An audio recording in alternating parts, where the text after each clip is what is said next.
अस्सलाम वालेकुम। MM5 news के साथ मैं हूं सिद्रा अफजल और मैं हूं सहरिश सलीम। एक नजर हेडलाइंस पर।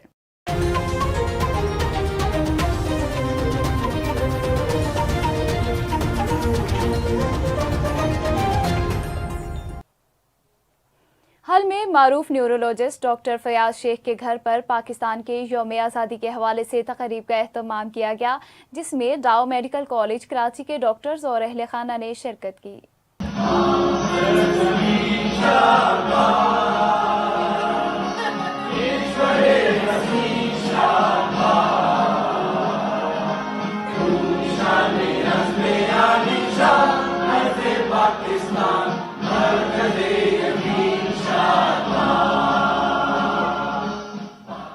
यकीनन बैरून मुल्क मुकीम पाकिस्तानी डॉक्टर्स भी पाकिस्तान का यौम आज़ादी मनाने के लिए किसी से कम नहीं हैं। जश्न आज़ादी के सिलसिले में डॉक्टर फयाज शेख ने अपने घर में एक तकरीब का एहतमाम किया, जिसमें दोस्त, अकारब और डाउ मेडिकल कॉलेज के डॉक्टर्स ने शिरकत की। शुरका ने कौमी तराने के साथ तकरीब का आगाज किया और केक काटा। तकरीब में doctor Khalid Saleem, doctor Ehtesham, doctor Waqar, doctor Haji Hanif, doctor Irfan और एनी खालिद ने अहले खाना और दोस्तों के साथ शिरकत की।